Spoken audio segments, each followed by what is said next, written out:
ನೋಡ್ತಿರ್ಬೋದು ಸ್ನೇಹಿತರೆ, ಈ ಒಂದು ಬಾರಾಕಮ್ಮನ್ ಏನಪ್ಪ ನೀಡುತ್ತೆ ಅಂದ್ರೆ ಕೊನೆಯದಾಗಿ ಸಂದೇಶ, ನಾವು ಒಳ್ಳೆಯ ಒಂದು ಕನಸುಗಳನ್ನು ಕಾಣಬೇಕು. ಆ ಒಂದು ಒಳ್ಳೆಯ ಕನಸುಗಳಿಗೆ ನಾವು ಪ್ರಯತ್ನವನ್ನು ಬಿಡದೆ ಮಾಡ್ತಾ ಇರಬೇಕು. ಆದರೆ ಪ್ರತಿಫಲಕ್ಷವನ್ನು ಬೇಸದೆ ನಿರಂತರವಾಗಿ ನಾವು ಪ್ರಯತ್ನವನ್ನು ಮಾಡ್ತಾನೆ ಇರಬೇಕು ಅನ್ನೋ ಒಂದು ಸಂದೇಶವನ್ನು ಈ ಒಂದು ಬಾರಾಕಮ್ಮನ್ ನೀಡುತ್ತೆ ಸ್ನೇಹಿತರೆ.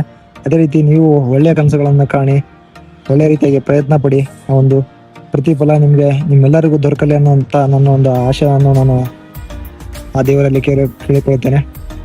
ಆಗಲಿ ನಿಮ್ಮ ಪ್ರಯತ್ನ ಬೆಂಬಿಡದೆ ಮಾಡಿ. ನಿಮ್ಗೆ ಯಾವುದು ಉದ್ಯೋಗದಲ್ಲಿ ಆಗಿರ್ಬೋದು, ಮನೆಯಲ್ಲಿ ಆಗಿರ್ಬೋದು, ಅಂತಸ್ತು ಐಶ್ವರ್ಯ ಎಲ್ಲ ಅಪಾರ ಒಂದು ಜನ ಸಂಪತ್ತಲ್ಲಿ ಆಗಿರ್ಬೋದು, ಎಲ್ಲವನ್ನು ಪ್ರಯತ್ನ ಪಡಿ. ಪ್ರಯತ್ನ ಮಾಡೋದರಿಂದ ನಿಮಗೆಲ್ಲ ಒಂದು ಫಲ ತಾನಾಗೆ ದೊರಕುತ್ತದೆ ಅನ್ನೋಕ್ಕೆ ಈ ಒಂದು ಬಾರಾಕಮ್ಮನೇ ಸಾಕ್ಷಿ ಸ್ನೇಹಿತರೆ. ಬಾರಾಕಮ್ಮನೇ ಸಾಕ್ಷಿ. ಒಳ್ಳೆಯ ಒಂದು ಕನಸುಗಳನ್ನು ಕಾಡುತ್ತಾ ನಿರಂತರವಾಗಿ ಪ್ರಯತ್ನಿಸ್ತಿರಬೇಕು ಅನ್ನೋಕ್ಕೆ ಈ ಒಂದು ಬಾರಾಕಮ್ಮನೇ ಸಾಕ್ಷಿ. ನಮಸ್ಕಾರ ಸ್ನೇಹಿತರೆ, welcome back to the North Pro ಚಾನಲ್ಗೆ. ನಾನು ನಿಮ್ಮ ನಾರ್ತ್ ಪ್ರೋ ಮಾಡುವಂಥ ನಮಸ್ಕಾರಗಳು. ಇವತ್ತು ಏನಪ್ಪ ಅಂದರೆ ವಿಜಯಪುರದ 4ನೇ ಎಪಿಸೋಡಿಗೆ ನಿಮ್ಮೆಲ್ಲರಿಗೂ ಹೃತ್ಪೂರ್ವಕ ಸ್ವಾಗತ, ಸುಸ್ವಾಗತ. ಈ ಒಂದು ಭವ್ಯವಾದ ನನ್ನ ಹಿಂದೆ ಕಟ್ಟಡ ನೋಡ್ತಾ ಇದ್ದೀರಾ. ಆ ಒಂದು ಭವ್ಯವಾದ ಕಟ್ಟಡ ಯಾಕೆ ಅಪೂರ್ಣವಾಗಿ ನಿಂತಿತ್ತು ಅನ್ನೋ ಒಂದು ರಹಸ್ಯನ ನಿಮಗೆ ತಿಳಿಸ್ತೀನಿ. ಅದು ಯಾವ ಒಂದು ಕಟ್ಟಡ ಎಂಬುದು ನಿಮಗೆ ನೋಡಿದ್ರೆ ಗೊತ್ತಾಗ್ತಿರ್ಬೋದು. ಅದೇ ಒಂದು ಆದಿಲ್ ಶಾಹಿ ವಂಶದ ಬಾರಾಕಮ್ಮನ್ ಕಟ್ಟಡ ಸ್ನೇಹಿತರೆ. ಬಾರಾಕಮ್ಮನ್ ಕಟ್ಟಡ. ಆ ಒಂದು ಬಾರಾಕಮ್ಮನ್ ಕಟ್ಟಡ ಯಾಕೆ ಅರ್ಧದಲ್ಲೇ ನಿಂತಿತ್ತು ಅಂತ ನೋಡೋಣ. ಆ ಒಂದು ಬಾರಾಕಮ್ಮನ್ ಬಗ್ಗೆ ನೋಡೋಣ ಬನ್ನಿ. ನೋಡ್ತಾ ಇರ್ಬೋದು ಸ್ನೇಹಿತರೆ, ನೀವು ನೋಡ್ತಿರುವಂಥ ಒಂದು ಭವ್ಯವಾದ ಸ್ಮಾರಕ ಇದು ಬಾರಾಕಮ್ಮನ ಒಂದು ಸ್ಮಾರಕವಾಗಿದೆ. ಇದು ನಮ್ಮ ಕರ್ನಾಟಕದ ವಿಜಯಪುರ ಜಿಲ್ಲೆಯಲ್ಲಿ ಲೊಕೇಟ್ ಆಗಿರುವಂಥ ಒಂದು ಅದ್ಭುತ ಆದಿಲ್ ಶಾಹಿ ವಂಶದ ಒಂದು ಸ್ಮಾರಕ ಆಗಿದೆ. ಆ ಒಂದು ಸ್ಮಾರಕನ ನೋಡೋಣ ಬನ್ನಿ ನಾವು. ನೀವು ಈ ಒಂದು ಬಾರಾಕಮ್ಮನನ್ನ ನೋಡ್ತಾ ಇದ್ದೀರಾ.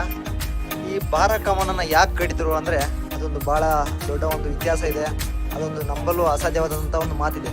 ಏನಪ್ಪ ಅಂದರೆ 2ನೇ ಅಲಿ ಆದಿಲ್ ಶಾ ಏನು ಮಾಡ್ತಾನೆ, ತನ್ನ ಸಮಾಧಿಯನ್ನು ಮೊದಲೇದಾಗಿ ಕಟ್ಕೊಳ್ಳೋಕ್ಕೆ ಪ್ರಯತ್ನ ಪಡ್ತಾನೆ. ಯಾಕಪ್ಪ ಅಂದರೆ ನೀವು ಇದು ವಿಚಿತ್ರ ಅನ್ಸ್ಬೋದು, ಯಾಕೆ ಆ ಮನುಷ್ಯ ಇದ್ದಂಥ ಸಂದರ್ಭದಲ್ಲಿ, ಜೀವಂತ ಇದ್ದಂಥ ಸಂದರ್ಭದಲ್ಲಿ ತನ್ನ ಸಾವನ್ನು ಯೋಚನೆ ಮಾಡಿ, ನನ್ನ ಸಾವು ಈ ರೀತಿ ಒಂದು ಸಮೃದ್ಧವಾದಂಥ ಒಂದು ಸಾವು ಆಗಬೇಕು, ಇಂಥ ಒಂದು ಅದ್ಭುತವಾದಂಥ ಸಾವು ಆಗಬೇಕು ಅನ್ನೋ ಅಂಶಗಳನ್ನು ಗಮನದಲ್ಲಿಟ್ಟುಕೊಂಡು ತನ್ನ ಒಂದು ಸಮಾಧಿಯನ್ನು ತಾನೇ ನಿರ್ಮಿಸಿಕೊಳ್ತಿದ್ದ. ಯಾಕಪ್ಪ ಅಂದರೆ 2ನೇ ಅಲಿ ಆದಿಲ್ ಶಾ ಏನು ಮಾಡ್ತಿದ್ದ ಅಂದರೆ ತನ್ನ ಒಂದು ಪರಂಪರೆ ಮುಂದಿನ ಪೀಳಿಗೆ ಅರ್ಥ ಆಗಬೇಕು, ತಿಳ್ಕೊಳ್ಬೇಕು. ನನ್ನ ಒಂದು ಅಲಿ ಆದಿಲ್ ಶಾನ ಸಾಮ್ರಾಜ್ಯ ಯಾವ ರೀತಿ ಇತ್ತು, ನನ್ನ ಒಂದು ಆಳ್ವಿಕೆ ಯಾವ ರೀತಿ ಇತ್ತು, ನನ್ನ ಒಂದು ಭವ್ಯ ಕಟ್ಟಡಗಳು ಯಾವ ರೀತಿ ಇದ್ವು ಅನ್ನೋ ಒಂದು ಅಂಶ. ಈಗ ಏನಪ್ಪ ಮಾಡುತ್ತೆ ಅಂದರೆ ನಮಗೆ ಈಗ ಕಾಮನ್ ಆಗಿ ನೋಡ್ತಿರ್ಬೋದು, ನಾವು ಏನು ಮಾಡ್ತೀವಿ, ನಾವು ಇಷ್ಟು ಅಂತಸ್ತು ಗಳಿಸಿದ್ದೀವಿ, ಇಷ್ಟು ಅಂಶ ಗಳಿಸಿದ್ದೀವಿ, ಅದನ್ನು ನಾವು ನಮ್ಮ ಒಂದು ವೈಭವ ಅದನ್ನು ತೋರಿಸ್ತೀವಿ. ಆದರೆ ಆಗಿನ ಕಾಲದ ರಾಜರು ಏನು ಮಾಡ್ತಿದ್ರು, ತಮ್ಮ ಕಟ್ಟಡಗಳನ್ನು ಕಟ್ಟೋದ್ರ ಮುಖಾಂತರ ಆ ಒಂದು ಭವ್ಯ ಪರಂಪರೆ ಅವರು ತಮ್ಮ ಪರಿಚಯ ಪಡಿಸ್ತಿದ್ರು. ನಾನು ಈ ರೀತಿ ಆಳಿದ್ದೆ. ಈ ಕಟ್ಟಡ ಏನಾದರೂ ಸಂಪೂರ್ಣವಾಗಿ ಆಗಿತ್ತಂದರೆ ಅವರ ಒಂದು ಹೆಸರು ಇತಿಹಾಸದಲ್ಲಿ ಅಜರಾಮರವಾಗಿ ಉಳಿತಿತ್ತು. ಈಗಲೂ ಉಳಿದಿದೆ, ಇಲ್ಲ ಅಂತಲ್ಲ. ಆದರೆ ಈ ಬಾರಾಕಮ್ಮನ್ 12 ಬಾರ ಅಂದರೆ 12 ಕಮ್ಮನ್ಗಳು ಅಂದರೆ 12 ಕಮ್ಮನ್ಗಳು ಉಳ್ಳಂಥ ಒಂದು ಸ್ಮಾರಕ. ಈ ಸ್ಮಾರಕದ ಬಗ್ಗೆ ಅಷ್ಟು ಜನರಿಗೆ ಏನಪ್ಪ ಭವ್ಯವಾಗಿ ಗೊತ್ತಾಗಿದೆ ಅಂದರೆ, ಈ ಒಂದು 2ನೇ ಅಲಿ ಆದಿಲ್ ಶಾ ಏನು ಮಾಡಿದ್ದ, ತನ್ನ ಒಂದು ಸಾವನ್ನು ಖಚಿತಪಡಿಸ್ಕೊಂಡು ನನ್ನ ಸಾವು ಈ ರೀತಿ ಒಂದು ಅದ್ಭುತ ಸಾವು ಆಗಬೇಕು ಅನ್ನೋ ಒಂದು ಕಾರಣಕ್ಕೆ ಇಟ್ಕೊಂಡಿದ್ದ. ಆದರೆ ಕಾಲ ದುರದೃಷ್ಟ ಏನಪ್ಪ ಅಂದರೆ ಅವನು ಈ ಒಂದು ಇದಕ್ಕೆಲ್ಲ ಕಲ್ಲುಗಳನ್ನಿಟ್ಟು ತನ್ನ ಅದೃಷ್ಟದ ಒಂದು ತನ್ನ ಅದ್ಭುತವಾದಂಥ ವಾಸ್ತುಶಿಲ್ಪವನ್ನು ಗಮನಿಸಿ ಆ ಒಂದು ಪ್ರಯತ್ನ ಪಟ್ಟು ಈ ಒಂದು ಕಟ್ಟಡವನ್ನು ಕಟ್ಟಲು ಸ್ಟಾರ್ಟ್ ಮಾಡಿದ. ಕಲ್ಲುಗಳನ್ನಿಟ್ಟು ತನ್ನ ಒಂದೊಂದು ಆಸೆಗಳು ಇರ್ತಾವಲ್ಲ, ಆ ಆಸೆಗಳನ್ನ ಅವನು ವ್ಯಕ್ತಪಡಿಸುತ್ತಾ ಆ ಆಸೆಗಳಿಗೆ ತಕ್ಕಂಥ ಈ ಎಲ್ಲ ಒಂದು ಕಟ್ಟಡಗಳನ್ನು ಸ್ಟಾರ್ಟ್ ಮಾಡಿದ. ಆದರೆ ದುರದೃಷ್ಟವಶಾತ್ ಅವನು ಏನಾಯಿತು, ಈ ಒಂದು ಕಟ್ಟಡ ಸಂಪೂರ್ಣವಾಗಿ ಆಗೋಕ್ಕಿಂತ ಮುಂಚೆನೇ ಅವನು ಸತ್ತೋದ. ಆದ ಕಾರಣ ಇದು ಸಂಪೂರ್ಣವಾಗಿ ಅಲ್ಲಿಗೆ ಸ್ಥಗಿತವಾಗಿಬಿಡ್ತು. ಮುಂದೆ ಬಂದಂಥ ಪೀಳಿಗೆಯ ರಾಜರು ಇದನ್ನು ಮುಂದುವರಿಸಲಿಲ್ಲ. ಯಾಕಂದರೆ ಈ ಒಂದು ಸಣ್ಣ ಒಂದೊಂದು ಕಟ್ಟಡಗಳು ಕಟ್ಟಲು ಭಾಳಷ್ಟು ವರ್ಷ ಆಗ್ತಿತ್ತು. ಈ ಒಂದೊಂದು ಕಟ್ಟಡ ಕಟ್ಟಲು ಏನೇನು ನೋಡಿರ್ಬೋದು, ನೀವು ತಾಜ್ ಮಹಲ್ ನೋಡ್ಬೋದು. ತಾಜ್ ಮಹಲ್ ಯಾಕಿಲ್ಲ, ನಮ್ಮ ಬಿಜಾಪುರದಲ್ಲಿರುವಂಥ ಗೋಲ್ ಗುಂಬಜ್ ನೋಡ್ಬೋದು, 30 ವರ್ಷ ಹಿಡಿತದು. ಒಂದು ಸ್ಮಾರಕ ಆಗಲು 30 ವರ್ಷ ಹಿಡಿತು. ಆ ಒಂದು ಕಾರಣಕ್ಕೆ ಏನು ಮಾಡಿದ ಈ ಒಂದು 2ನೇ ಅಲಿ ಆದಿಲ್ ಶಾ, ನಾನು ಇರುವಂಥ ಸಂದರ್ಭದಲ್ಲಿ ಈ ಕಟ್ಟಡ ಕಟ್ಟೋಣ, ಈ ಕಟ್ಟಡ ಕಟ್ಟಿದ ಮೇಲೆ ಅದರಲ್ಲಿ ಒಂದು ನನ್ನ ಸಮಾಧಿಯನ್ನು ಮಾಡೋಣ ಅನ್ನೋ ಒಂದು ಆಶಯ ಆಕಾಂಕ್ಷೆಗಳಿಂದ ಅವನು ಮಾಡ್ತಾ ಇದ್ದ. ದುರದೃಷ್ಟದ ಅವನ ಒಂದು ಕಾಲಾನಂತರದಲ್ಲಿ ಅವನ ಸಾವನ್ನಪ್ಪಿದ. ಅದರಿಂದ ಅದನ್ನು ಕಂಟಿನ್ಯೂ ಯಾರೂ ಮಾಡೋಕ್ಕಾಗಲಿಲ್ಲ. ಅದಾಗಿ ಹೀಗೆ ಒಂದು ಬಾರಾಕಮ್ಮನ್ ಏನು ಉಳಿತು, ಹೀಗೆ ಒಂದು ಈ ಸ್ಮಾರಕ ಭವ್ಯವಾಗಿ ಉಳಿತು. ಈ ವಾಸ್ತುಶಿಲ್ಪ ನೋಡ್ತಿರ್ಬೋದು 300-400 ವರ್ಷಗಳ ಹಳೆಯ ವಾಸ್ತುಶಿಲ್ಪ ಆಗಿದೆ. ಆದರೂ ಗಟ್ಟಿಮುಟ್ಟಾಗಿ ಇದು ಏನಪ್ಪಾ ಅಂದ್ರೆ ಅರ್ಧಕ್ಕೆ ನಿಂತಹ ಒಂದು ಭವ್ಯವಾದ ಸ್ಮಾರಕ. ಆದ್ರೂ ಇನ್ನೂವರೆಗೂ ಆದ್ರೂ ಉಳ್ಕೊಂಡಿದೆ. ಆ ಒಂದು ಸ್ಮಾರಕವನ್ನು ನೀವು ಗಮನಿಸಬಹುದು ಸ್ನೇಹಿತರೆ. ನೋಡಿ, ಈ ಬಾರ ಕಮಾನ್ ಮೀನ್ಸ್ 12 ಬಾರ ಅಂದ್ರೆ 12 ಕಮಾನುಗಳು ಅಂದ್ರೆ ಕಮಾನುಗಳು. ನೀವು ಇಲ್ಲಿ ಗಮನಿಸ್ತಿದ್ದೀರಲ್ಲ, ಆ ಕಮಾನುಗಳಿಗೆ ಕಮಾನುಗಳು ಅಂತ ಹೇಳ್ತಾರೆ. ಈ ಒಂದು ಅದ್ಭುತವಾದ ವಾಸ್ತುಶಿಲ್ಪ ಮತ್ತು ಸ್ಮಾರಕವನ್ನು ನೀವು ಗಮನಿಸ್ತಿದ್ದೀರಾ. ಆದ್ರೆ ಈಗಿನ ಜನಗಳಲ್ಲಿ ಏನಿರುತ್ತೆ, ನಾನು ಮನೆ ಕಟ್ಟಬೇಕು, ಇಂಥ ಒಂದು ದೊಡ್ಡ ಉದ್ಯೋಗ ಪಡಿಬೇಕು ಎಂಬ ಒಂದೆಲ್ಲ ಆಸೆಗಳಿರುತ್ತೆ. ಆ ಆಸೆಗಳನ್ನ ಏನು ಮಾಡ್ತಾರೆ, ಅದ್ರ ಮುಖಾಂತರ ಈಡೇರಿಸ್ತೀವಿ. ಅದೇ ರೀತಿ ಆ ಒಂದು ಸ್ಮಾರಕ ರಾಜರುಗಳು, ಆಗಿನ ಕಾಲದ ರಾಜರುಗಳು ತಮ್ಮ ಒಂದು ಭವ್ಯ ಪರಂಪರೆಯನ್ನು ನಾವು ಇಂತಿಂಥ ದೊಡ್ಡ ಕಟ್ಟಡ ಕಟ್ಟಿ ಮುಂದೆ ಒಂದು ಪರಂಪರೆಗೆ ತೋರಿಸ್ಬೇಕು. ಇದೇ ಒಂದು ಕಟ್ಟಡ ಏನಾದ್ರು ಪೂರ್ಣವಾಗಿ ಆಗಿತ್ತಂದ್ರೆ ಅವನ ಹೆಸರು ಯಾವ ರೀತಿ ಯಾವ ಮಟ್ಟಕ್ಕೆ ಹೋಗ್ತಿತ್ತು ಗೊತ್ತಾ. ಈಗ ಯಾವ ರೀತಿ ಈಗ 2ನೇ ಅತಿ ದೊಡ್ಡ ಗುಮ್ಮಟ ಅಂದ್ರೆ ನಾವು ಗೋಲ್ ಗುಂಬಜ್ ನೋಡ್ತೀವಿ. ಅದೇ ರೀತಿ ಈ ಒಂದು ಸ್ಮಾರಕ ಸಹ ದೊಡ್ಡ ಒಂದು ಹಿಸ್ಟ್ರಿಯಲ್ಲೇ ಕ್ರಿಯೇಟ್ ಆಗ್ತಿತ್ತು ಅನ್ಸುತ್ತೆ. ಆದರೂ ಈಗೇನು ಕಡಿಮೆ ಇಲ್ಲ ಸ್ನೇಹಿತರೆ. ಅದ್ಭುತವಾದ ಒಂದು ಸ್ಮಾರಕದ ಒಂದು ಇತಿಹಾಸ ಅಂಶಗಳನ್ನ ನಾವು ಗಮನಿಸ್ತಾ ಇದ್ದೀವಿ. ಆದರೆ ಈ ಅಂಶ ಏನಾಯ್ತಪ್ಪ ಅಂದ್ರೆ ಕಾಲಾನಂತರದಲ್ಲಿ ಇದು ಅಪೂರ್ಣವಾಗಿ ಹಾಗೆ ಉಳಿದು ಬಿಡ್ತು. ನೀವು ನೋಡ್ತಾ ಇದ್ದೀರಾ, ನೋಡೋಣ. ಇನ್ನು ನಿಮಗೆ 300-400 ವರ್ಷಗಳ ಹಳೆಯವಾದಂಥ ಕಟ್ಟಡ ಇದು ಇನ್ನು ಭವ್ಯವಾಗಿ ಅದೇ ರೀತಿ ಉಳ್ಕೊಂಡಿದೆ. ನೋಡಬಹುದು ನೀವು, 2ನೇ ಅಲಿ ಆದಿಲ್ ಶಾನ ಒಂದು ಕನಸುಗಳ ಕೂಸಾಗಿತ್ತು ಈ ಒಂದು ಭವ್ಯ ಕಟ್ಟಡ.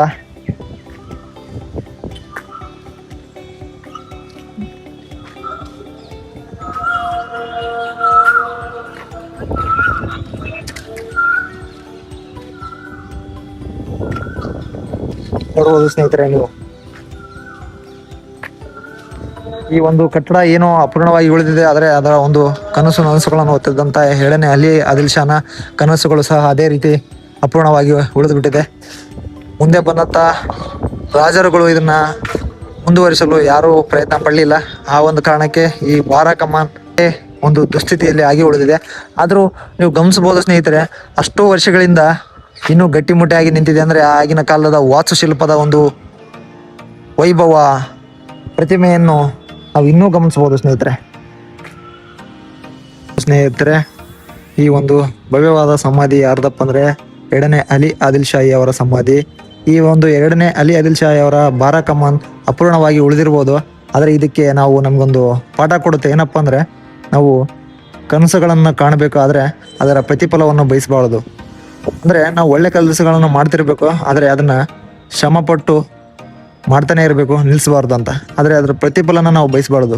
ಇಲ್ಲಿ ನೋಡ್ತಿರ್ಬೋದು, ಬಾರ ಕಮಾನ್ ಅವರು ಕನಸಿನ ದೊಡ್ಡ ಒಂದು ಸ್ಮಾರಕವಾಗಿತ್ತು. ಆದರೆ ಅವರು ಕನಸು ಕಂಡ್ರು, ಅದಕ್ಕೆ ಪ್ರಯತ್ನ ಸಹ ಪಟ್ಟರು. ಆದರೆ ವಿಧಿವಶಾತ್ ಏನಾಯ್ತು, ಅವರು ಅದನ್ನು ಪೂರ್ಣಗೊಳಿಸೋಕ್ಕಾಗಲಿಲ್ಲ. ಅದೇ ರೀತಿ ನಮಗೊಂದು ಪಾಠನೆ ಏನಪ್ಪ ಗೊತ್ತಾಗುತ್ತೆ ಅಂದರೆ, ನಾವು ಕನಸು ಕಾಣೋದು ತಪ್ಪಲ್ಲ ಸ್ನೇಹಿತರೆ. ಕನಸು ಕಂಡ ಮೇಲೆ ಅದಕ್ಕೆ ಕಾರ್ಯರೂಪವನ್ನು ಮಾಡಬೇಕಾಗುತ್ತೆ. ಕಾರ್ಯರೂಪವನ್ನು ಮಾಡಿದ ತಕ್ಷಣ ಅದು ಫಲ ನೀಡುತ್ತೆ ಅನ್ನೋದು ಯಾರಿಗೂ ಗ್ಯಾರಂಟಿ ಇರಲ್ಲ. ಆದರೆ ಪ್ರತಿಫಲಕ್ಷವನ್ನು ಬಯಸದೆ ಕೆಲಸ ಮಾಡಿದರೆ ಅದೇನೋ ಸಿಗ್ಬೋದು ಅನ್ನೋ ಒಂದು ಚಾನ್ಸಸ್ ಇರ್ಬೋದು ಸ್ನೇಹಿತರೆ. ಈ ಒಂದು ಬಾರ ಕಮಾನ್ ನಮಗೆ ಈ ಒಂದು ನೀತಿ ಪಾಠವನ್ನು ತಿಳಿಸಿಕೊಡುತ್ತೆ ಸ್ನೇಹಿತರೆ, ಗಮನಿಸಬಹುದು ನೀವು.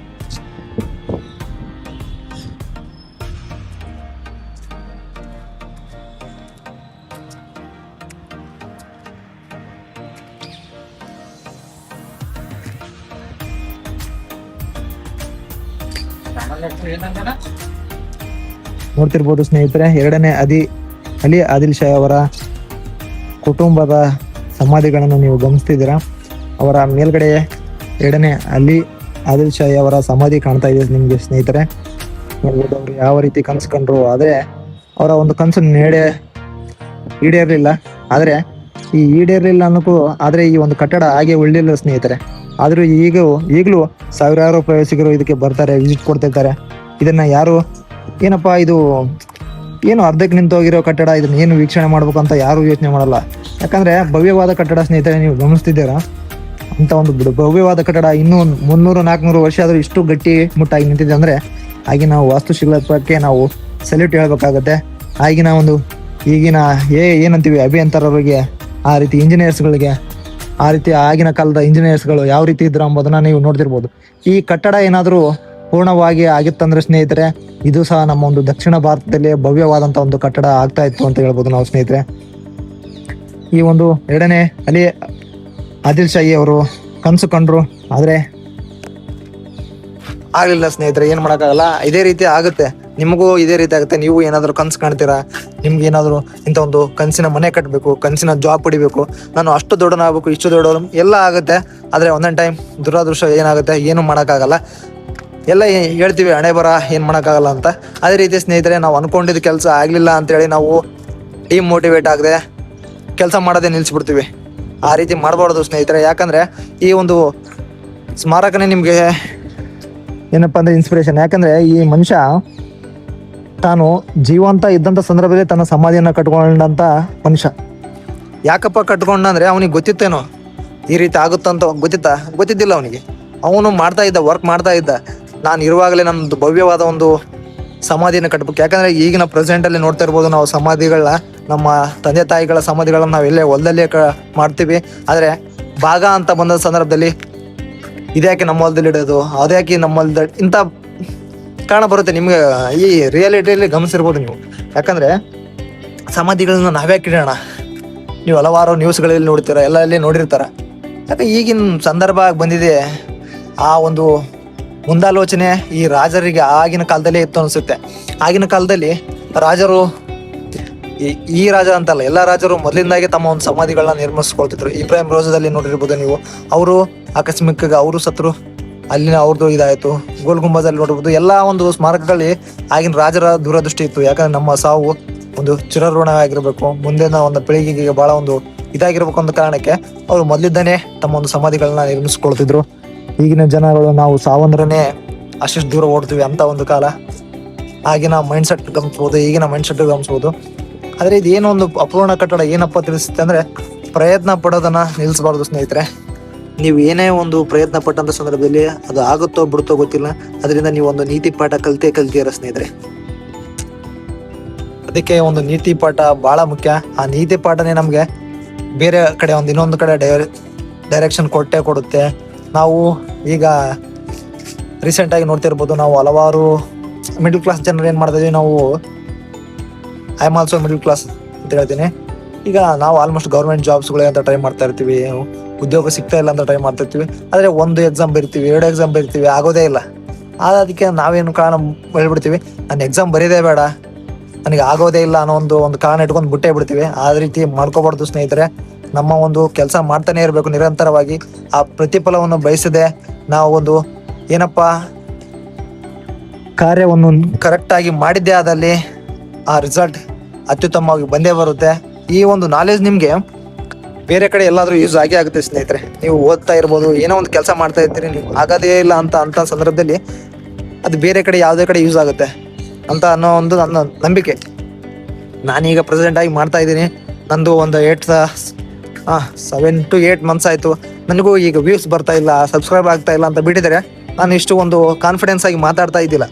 ನನಗೆ ಈ ಒಂದು ಅಂಶ ಏನಪ್ಪ ಗೊತ್ತಾಯ್ತು ಅಂದರೆ, ಈ ಒಂದು ಕಂಪನಿ ಬಂದು ಭಾಳ ನನಗೂ ಒಳ್ಳೆ ಮೋಟಿವೇಶನ್ ಸಿಕ್ತು. ಯಾಕಂದರೆ ಈ ಮನುಷ್ಯ ಇದ್ದಾನಲ್ಲ, 7ನೇ ಅಲಿ ಆದಿಲ್ ಶಾಹಿ ಎಂಥ ಗಟ್ಟಿ ಮನುಷ್ಯ ಇರಬೇಡ. ಈಗಿನ ಜನ ನಾವು ಸಾವಿಗೆ ಅಂದರೆ ಎದುರುಬಿಡ್ತೀವಿ ಸ್ನೇಹಿತರೆ.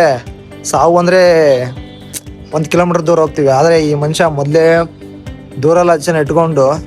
ದೂರದೃಷ್ಟಿ ಇಟ್ಕೊಂಡು ನನ್ನ ಒಂದು ಸಮಾಧಿ ಇದೇ ರೀತಿ ಭವ್ಯವಾಗಿ ಆಗಬೇಕು ಅಂದ್ಕೊಂಡು ತನ್ನೊಂದು ಡೈವರ್ಷನ್ ಹಾಕೊಂಡ.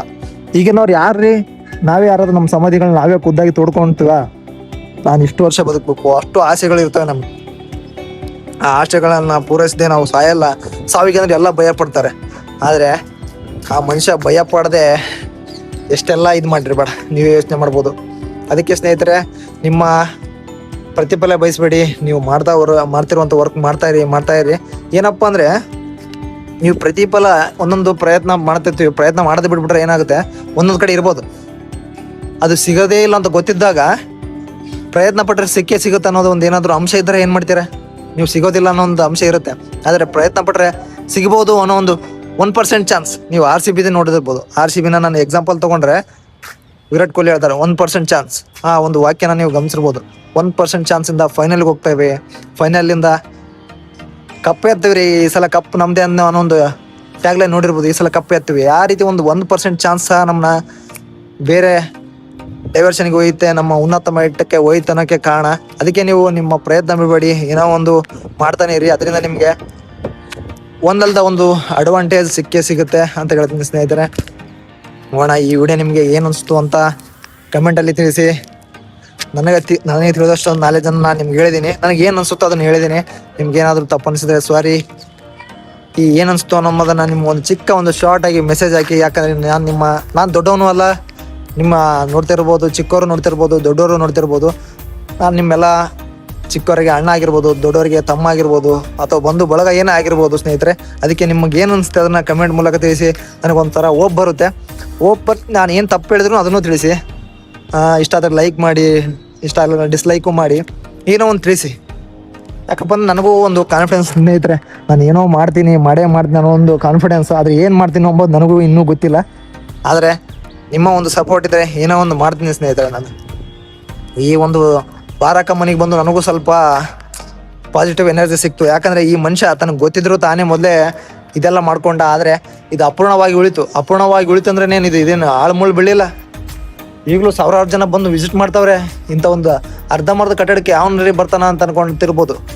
ಅರ್ಧಂಬರ್ಧ ಕಟ್ಟಡ ಅಲ್ಲ ಸ್ನೇಹಿತರೆ. ಇಲ್ಲಿ ನೋಡಿ, ಈ ಒಂದು ಕಲ್ಲು ಕಟ್ಟಿರ್ಬೇಕಾದ್ರೂ ಅವನು ಯೋಚನೆ ಯಾವ ರೀತಿ ಇತ್ತಂತ ನೀವು ಗಮನಿಸ್ಬೋದು. ನೋಡಿ, ಈಗಾದರೂ ಒಂದು ಚೂರಾದ್ರೂ ಇದು ಹೋಗಿಲ್ಲ. ಆ ರೀತಿ ಒಂದು ಮುನ್ನಾಲೋಚನೆ ಇತ್ತು ಅವನಿಗೆ. ಅದೇ ರೀತಿ ನನಗೂ ಮುನ್ನಾಲೋಚನೆ ಇದೆ, ನಾನು ಏನೇ ಒಂದು ಮಾಡ್ತೀನಿ ಅಂತ. ಇದು ನನಗೇನೂ ಆಗಿಲ್ಲ ಅಂದರೂ ನನಗೆ ಫರ್ಕ್ ಬೀಳಲ್ಲ. ಯಾಕಪ್ಪ ಅಂದರೆ ನನಗೊಂದು ಕಾನ್ಫಿಡೆನ್ಸ್ ಕೊಟ್ಬಿಟ್ಟಿದೆ. ಈ ನಾನು ಪಬ್ಲಿಕಲ್ಲಿ ನನಗೇನು ಕೊಟ್ಟರು ಮಾತಾಡ್ತೀನಿ ಅನ್ನೋ ಒಂದು ಕಾನ್ಫಿಡೆನ್ಸ್ ಕೊಡ್ತು. ಅಷ್ಟು ಸಾಕು ಸ್ನೇಹಿತರೆ. ನಾವೇನಾದರೂ ಮುಂದೆ ಮಾಡೋಕೆ ಅಂತ ಹೇಳ್ತೀನಿ. ಅದಕ್ಕೆ ನೀವೇನಾದರೂ ಮಾಡ್ತಾನೆ ಇರಿ. ಆದರೆ ಅದನ್ನು ಪ್ರತಿಫಲ ಬಯಸಬೇಡಿ. ಪ್ರತಿಫಲ ಬಯಸಿದ್ರೆ ಏನಾಗುತ್ತೆ, ನಮಗೆ ನೋವಾಗುತ್ತೆ ಸ್ನೇಹಿತರೆ. ಅದೇನಾಗುತ್ತೆ, ನಾವು ಏನಾದರೂ ಅಂದ್ಕೊಳ್ತೀವಿ, ಏನಾಗಿಲ್ಲ ಅಂದರೆ ನನ್ನ ಜೀವನದಲ್ಲಿ ಹಂಗಾಗ್ಬಿಡ್ತು ಎಲ್ಲ ಅನ್ಕೊಳ್ತೀವಿ. ಅದೆಲ್ಲ ಆಗೋದೆಲ್ಲ ಒಳ್ಳೇದಕ್ಕೆ ಅಂತೇಳಿ move forward, go with flow ಅಂತ ಹೋಗ್ತಾನೆ ಇರಿ, ನಿಲ್ಬೇಡಿ. ಏನೋ ಒಂದು ಆಗುತ್ತೆ. ನೀವು ಏನೋ ಮಾಡ್ತೀರಾ, ಅದು ನಿಮಗೆ ಗೊತ್ತಿರದೇ ಆಗಿರ್ಬೋದು, ಗೊತ್ತಾಗದೇ ಆಗ್ಬೋದು, ಏನೋ ಒಂದು ಮಾಡ್ತೀರಾ ಸ್ನೇಹಿತರೆ. ನನಗೊಂದು ಕಾನ್ಫಿಡೆನ್ಸ್ ಇದೆ. ನೀವು ಅದೇ ರೀತಿ ನಿಮ್ಗೆ ಗೊತ್ತಾಗದೇನೋ ಗೊತ್ತಿದ್ದು ಏನೋ ಒಂದು ಆಗುತ್ತೆ ನಿಮ್ಮ ಜೀವನದಲ್ಲಿ. ಅದನ್ನು ಸ್ವೀಕರಿಸಿ ಮುಂದೆ ನಡೀತಾನೆ ಇರಿ ಸ್ನೇಹಿತರೆ. ಥ್ಯಾಂಕ್ ಯು ಸೋ ಮಚ್ ಈ ವಿಡಿಯೋ ನೋಡಿದ್ದಕ್ಕೆ. ನೋಡ್ಬೋದು ಸ್ನೇಹಿತರೆ, ಈ 2ನೇ ಅಲಿ ಆದಿಲ್ ಶಾನ ಹೆಸರು ಇನ್ನಾದರೂ ಈ ಒಂದು ಬಾರಕ ಮನೆಯ ಸ್ಮಾರಕದ ಜೊತೆಗೆ ಉಳ್ಕೊಂಡಿದೆ. ಅದೇ ರೀತಿ ನಾವು ಏನು ಮಾಡ್ತಾ ಇದ್ದೀವಿ ಅಂದರೆ, ಈಗಿನ ಕಾಲದಲ್ಲಿ ನಮ್ಮ ಒಂದು ಸ್ವಂತ ಮನೆ, ಕನಸಿನ ಮನೆ ಕಟ್ತಾ ಇದ್ದೀವಿ, ಕನಸಿನ ಉದ್ಯೋಗ ಪಡಿತಾ ಇದ್ದೀವಿ, ಇದೆಲ್ಲ ಮಾಡ್ತಾ ಇದ್ದೀವಿ. ಆದರೆ ನಮ್ಮ ಒಂದು ಉಳಿಬೇಕಂದ್ರೆ ನಾವು ಮಾಡುವಂಥ ಒಳ್ಳೆಯ ಕೆಲಸಗಳಿಂದ ಉಳಿತೆ, ನಾವು ಸಮಾಜಕ್ಕೆ ಕೊಡುವಂಥ ಒಳ್ಳೆಯ ಕೊಡುಗೆಗಳಿಂದ ಉಳಿತೆ ಸ್ನೇಹಿತರೆ. ಈ ಒಂದು ಕಟ್ಟಡ ಅಪೂರ್ಣವಾಗಿ ಉಳಿದ್ರು 2ನೇ ಅಲಿ ಆದಿಲ್ ಶಾನ ಹೆಸರು ಯಾವ ರೀತಿ ಅಜರಾಮವಾಗಿರಿದೆ ನೋಡಿರ್ಬೋದು. ಅವನು ತನ್ನೇನೋ ಒಂದು ಪರ್ಸ್ಪೆಕ್ಟಿವ್ ಅಂದರೆ ಯೋಚನೆ, ಮುಂದಾಲೋಚನೆ ಇಟ್ಕೊಂಡು ಮಾಡಿರ್ಬೋದು. ಆದರೆ ಅವನ ಹೆಸರು ಇನ್ನಾದ್ರೂ ಉಳ್ಕೊಂಡಿದೆ. ಅದೇ ರೀತಿ ಸ್ನೇಹಿತರೆ, ನಿಮ್ಮ ಈ ವಿಡಿಯೋ ನೋಡ್ತಿರುವಂಥ ಪ್ರತಿಯೊಬ್ಬರದಾಗಿರ್ಬೋದು, ನೀವು ಮಾಡುವಂಥ ಒಳ್ಳೆಯ ಕೆಲಸಗಳಿಂದ ನಿಮ್ಮ ಹೆಸರು ಸಹ ಉಳಿಯುತ್ತೆ ಸ್ನೇಹಿತರೆ. ನೀವು ಅನ್ಕೋಬಹುದು, ಈ ಸದ್ಯ ನಾ ಇರುವಷ್ಟು ದಿನ ಎಂಜಾಯ್ ಮಾಡ್ತೀನಿ, ಹೋಗ್ತೀನಿ, ಮುಂದೆ ಅಥವಾ ಹಿಂದೆ ಆಗಿದ್ದಾಗಲಿ ಯಾವನಿಗೇನಾದರೂ ನನಗೇನು ಫರ್ಕ್ ಬೀಳುತ್ತೆ ಅನ್ನೋ ಒಂದು ಇಂಟೆನ್ಷನಲ್ಲಿ ಬದುಕ್ತೀವಿ. ಆ ರೀತಿ ಬದುಕಬಾರದು ಸ್ನೇಹಿತರೆ. ನೀವು ಇದ್ರೂ ಬಿತ್ತರೂ ಮುಂದೆ ಹೋದ್ರು ನಿಮ್ಮ ಹೆಸರು ಅಜರಾಮರವಾಗಿ ಉಳಿಬೇಕಂದ್ರೆ ನೀವು ಮಾಡುವಂಥ ಒಳ್ಳೆಯ ಕೆಲಸಗಳಿಂದ ಉಳಿಯುತ್ತೆ ಸ್ನೇಹಿತರೆ. ನಾನು ಹೇಳ್ತಾ ಇರ್ಬೋದು, ನನ್ನ ಒಂದು ವಯಸ್ಸಿಗಿಂತ ದೊಡ್ಡ ಮಾತನ್ನು ನಾನು ಹೇಳ್ತಾ ಇರ್ಬೋದು. ಆದರೆ ನನಗೆ ಅನಿಸೋ ಮಟ್ಟಿಗೆ ನಾನು ಹೇಳ್ತೀನಿ ನಾನು. ಯಾಕಂದರೆ ನಾವು ಮಾಡೋ ಒಳ್ಳೆ ಕೆಲಸಗಳಿಂದ ನಮ್ಮ ಹೆಸರು ಉಳಿಯುತ್ತೆ ಅನ್ನೋಕ್ಕೆ ನಾನು ಈ ಒಂದು ಬಾರಕಮನ್ನ ಸಾಕ್ಷಿಯಾಗಿ ನೀಡ್ಬೋದು. ಇದಕ್ಕೆ ನೀವೇನಂತ ಹೇಳ್ತೀರಾ ಅಂತ ಕಮೆಂಟಲ್ಲಿ ತಿಳಿಸಿ. ಈ ವಿಡಿಯೋ ಇಷ್ಟ ಆದರೆ ನಿಮಗೆ ಲೈಕ್ ಮಾಡಿ, ಶೇರ್ ಮಾಡಿ, ಸಬ್ಸ್ಕ್ರೈಬ್ ಮಾಡೋದು ಮಾತ್ರ ಮರಿಬೇಡಿ ಸ್ನೇಹಿತರೆ. ಇದೇ ರೀತಿಯ ವಿಜಯಪುರದ ಎಪಿಸೋಡ್ನ ಮುಖಾಂತರ ಮತ್ತೊಂದು ಅದ್ಭುತವಾದ ಎಪಿಸೋಡ್ ಮುಖಾಂತರ ನಿಮ್ಮ ಮುಂದೆ ಬರ್ತೀನಿ ಅಂತ ಹೇಳ್ತೀನಿ. Take care. Thank you so much ಈ ವಿಡಿಯೋ ನೋಡಿದ್ದಕ್ಕೆ. ಇದೇ ರೀತಿ ನೀವು ನಿಮ್ಮ ಒಂದು ಸಪೋರ್ಟ್ ಕೊಡ್ತಾ ಇರಬೇಕು. ನಾನು ಹೇಳುವಂಥ ವರ್ಡ್ಸ್ಗಳು ಏನಾದರೂ ತಪ್ಪಾದರೆ ಕ್ಷಮೆ ಇರಲಿ. ನಿಮ್ಮ ಒಂದು ಚಿಕ್ಕ ಒಂದು ಕಮೆಂಟ್ ಮೂಲಕ ನನ್ನ ಒಂದು ಪ್ರೋತ್ಸಾಹವನ್ನು ಹೆಚ್ಚಿಸ್ಬೇಕಂತ ಹೇಳ್ತೀನಿ. Thank you so much. Take care. Love you.